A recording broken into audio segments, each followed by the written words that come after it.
Desligou o microfone, Eliabe.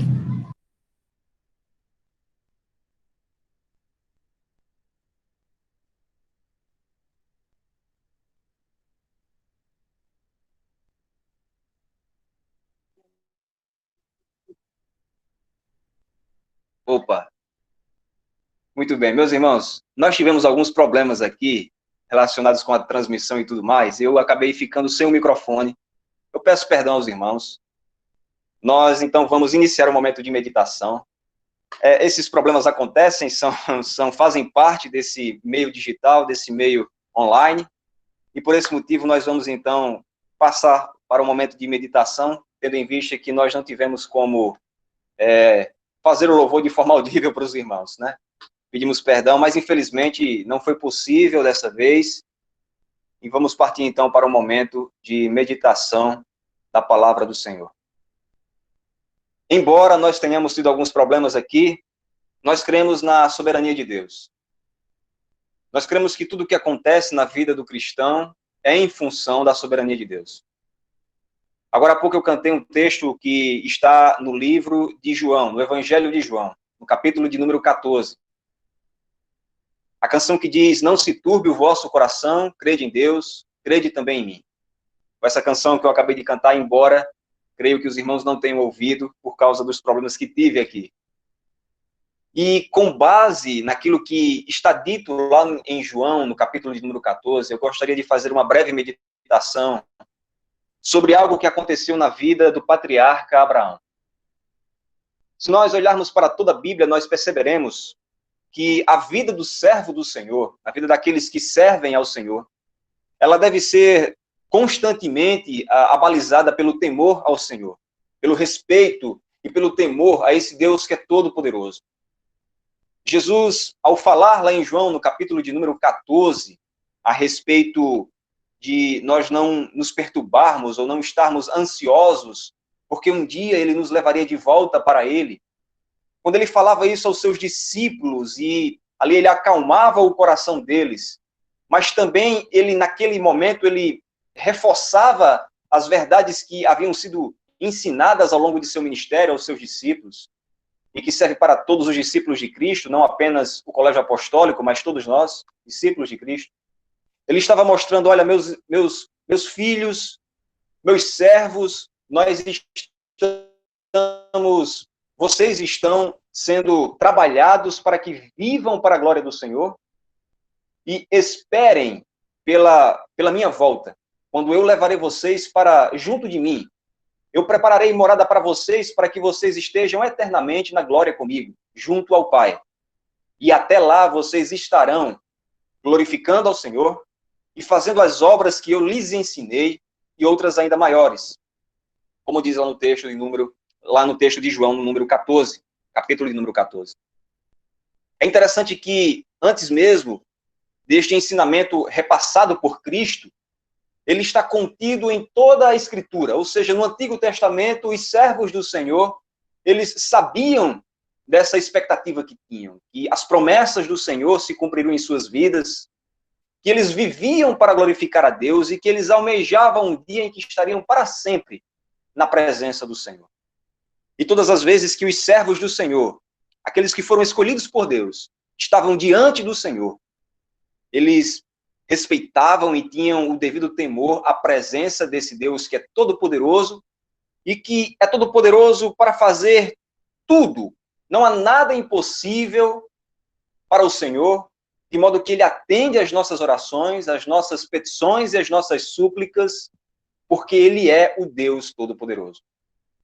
Eu quero refletir bem brevemente no texto de Gênesis, no capítulo de número 19.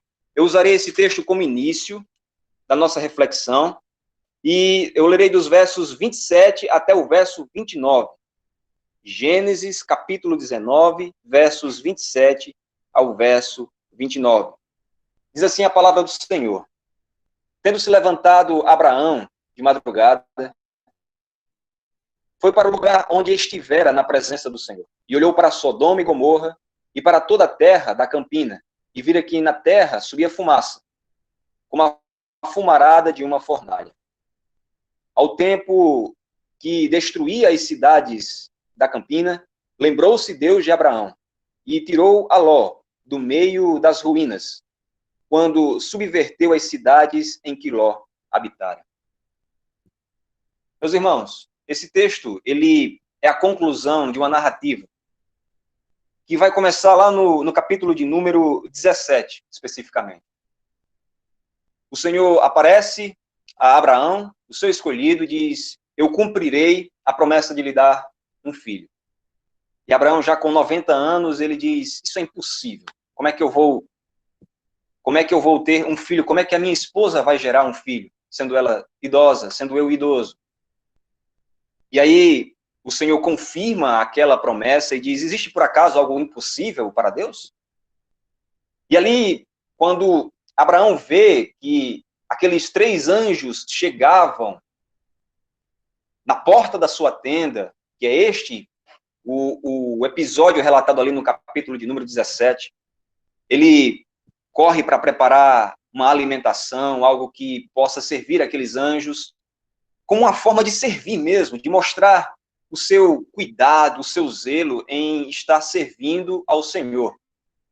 E após eles se alimentarem, então eles fazem essa promessa, eles confirmam esta promessa feita a Abraão, dizendo que ele teria um filho, de quem sairia uma grande nação, uma nação da qual viria o Cristo.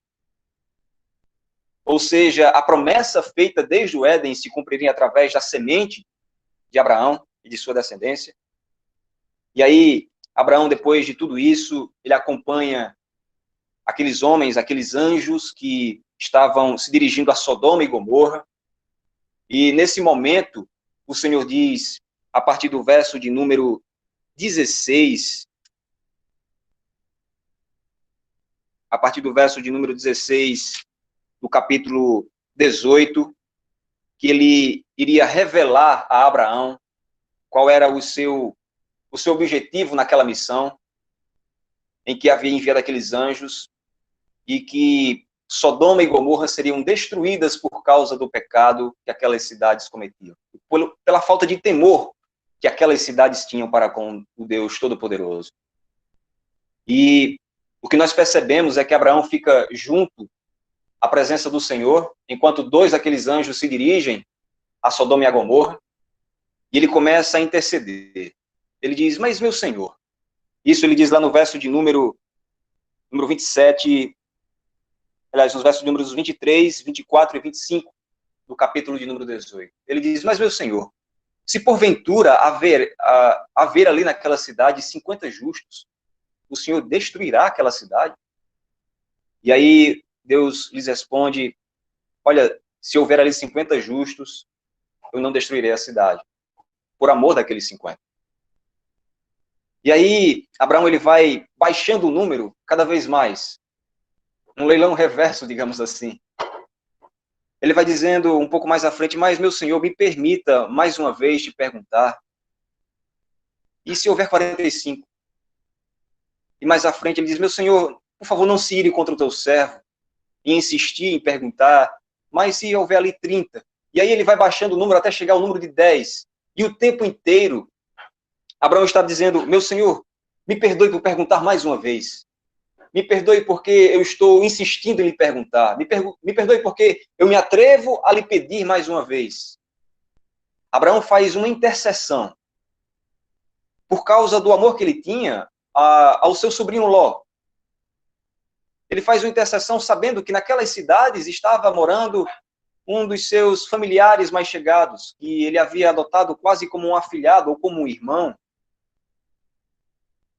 E ali ele mostrava toda a sua reverência a Deus, dizendo: Senhor, tenha misericórdia, por favor, deixa eu lhe pedir mais uma vez. E ao mesmo tempo ele mostrava toda a sua fé, em que ele dizia: Senhor, pelo teu nome, pela tua justiça, porque tu és soberano, perdoa. Porque se houver ali 10 justos, o Senhor, por favor, não poderia então livrar aquelas cidades da destruição? E aí o Senhor disse: se houver ali 10 justos, eu não destruirei aquelas cidades. A postura de Abraão, mostrando a sua reverência para com Deus, e, ao mesmo tempo, o seu amor pelo próximo, clamando por aquela cidade que ele sabia ser uma cidade ímpia, mas por temor ao próprio Senhor e com reverência ao Senhor, ele fazia esses pedidos e estipulava, assim, uma forma de interceder junto a Deus, de modo que o Senhor fosse glorificado, o Deus Todo-Poderoso fosse glorificado, mas também que a justiça de Deus fosse feita. E houvesse destruição ou não daquela cidade, a vontade do Senhor é justa.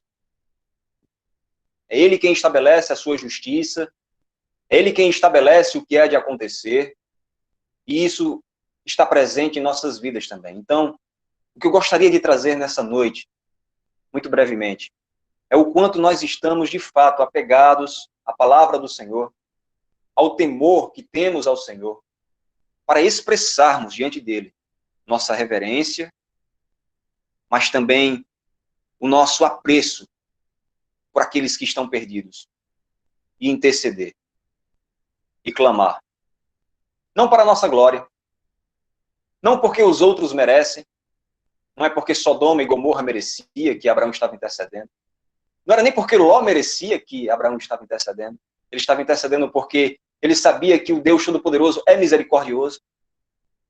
E todas as vezes que nós intercedemos por alguém que está em pecado, para que o Senhor tenha misericórdia, ou pedimos perdão pelos nossos pecados, pelas nossas iniquidades, as nossas falhas, não é porque nós merecemos perdão, mas porque nós sabemos que o Deus Todo-Poderoso é misericordioso.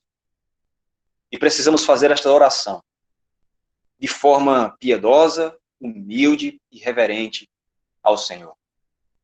E por que eu estou linkando esse texto com o texto lá de João, no capítulo de número 14? O Evangelho de João, no capítulo de número 14. Nós vemos que esse texto, no início, isso foi logo após a última ceia que o Senhor fez com os seus discípulos, ele diz logo no início do capítulo: não se turbe o vosso coração, credes em Deus, crede também em mim. Na casa de meu pai há muitas moradas. E mais à frente, lá no verso de número 12, ele vai dizer: em verdade vos digo, que aquele que crer em mim fará também as obras que eu faço, e outras maiores fará, porque eu vou para junto do Pai. E tudo quanto pedirdes em meu nome, isso farei, a fim de que o Pai seja glorificado no Filho. Nós podemos ter a certeza que o Senhor Jesus nos ensinou a orarmos por aqueles que nos perseguem. O Senhor Jesus nos ensinou a orarmos pelas nossas causas e pelos nossos motivos, ou seja, suplicarmos por causa daquilo que nos aflige. Ele disse: pedi e dar-se-vos-á, buscais e achareis. Aqui nesse texto ele está dizendo: tudo que vocês pedirem em meu nome, para que o Pai seja glorificado, para que Deus seja glorificado, isso será feito. É interessante que um pouco mais à frente ele vai dizer: e se me amais, guardai os meus mandamentos. Ou seja, as nossas orações, os nossos pedidos, as nossas súplicas, tudo precisa ser feito de forma que agrade ao Senhor.